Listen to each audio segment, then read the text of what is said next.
It's all going down in Newcastle.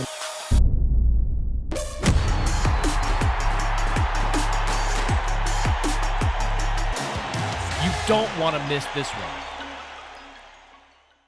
Join us for the very first IFL Live at London's Indigo at the O2, Sunday, August the 13th, with me, Kugan Cassius, and some very special guests.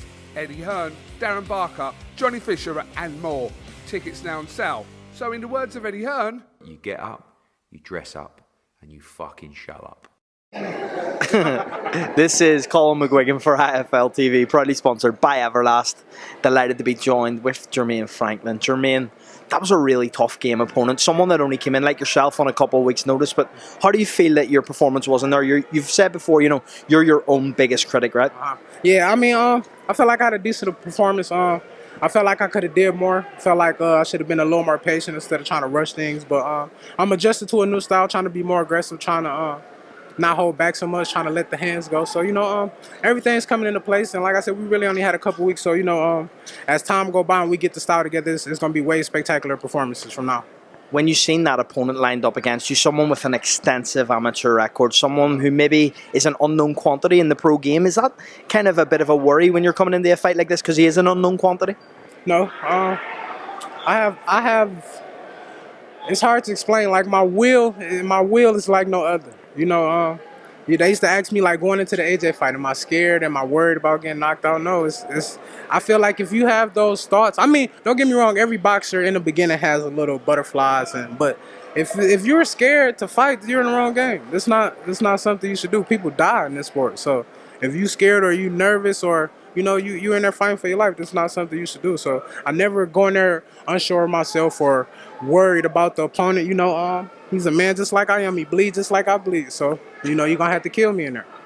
Whenever you look at the performances against Anthony Joshua, against Dillian White, what did you take from those performances into the performance tonight? Was there a difference? Was there anything in your game that you've improved, you feel, from then? Try to be more aggressive. Try to keep my composure, which I lost a little bit in this fight, but I'm still a work in progress. We're still working. So, like I said, keeping my composure, staying more aggressive.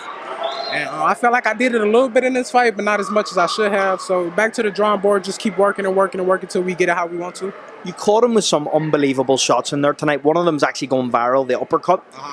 At that point, were you like to yourself, I'm not going to be able to get this guy out of here when he takes a shot like that? When I hit somebody, I get happy, and that's my problem. Because I hit him hard, then I get like, I want to kill you, When I need to just relax and set the other punches up. So when I hit him with the uppercut, I instantly like a deer in headlights. I'm like, okay, what can I hit him with next? And then I can't remember what round, but I caught him with a body shot, and he bent over, and I became a deer in headlights again. So that's one of the things we're working on, being aggressive but staying poised in those type of situations. Because I feel like I could have got the job done if I wasn't rushing it and just bombing. If I would have took my time and looked for the open shots and set them up, I feel like I had a man who's working for me. All of these experiences are leading on to something great for you. Obviously, a lot's been said about losing the O in boxing.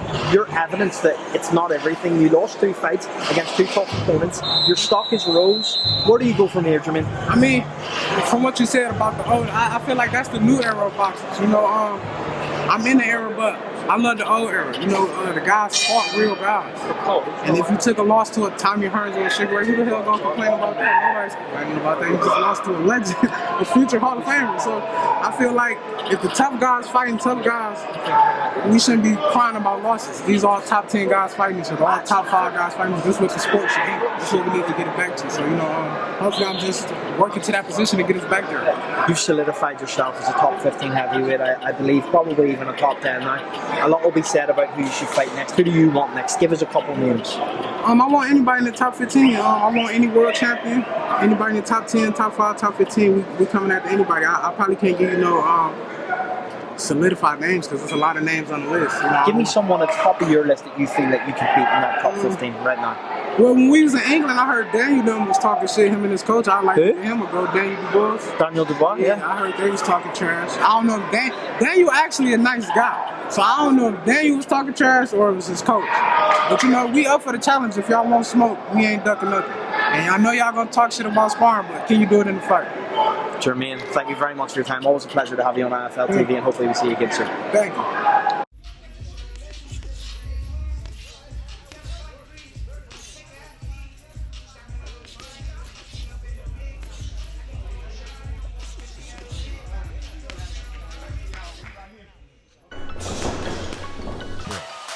It's all going down in Newcastle.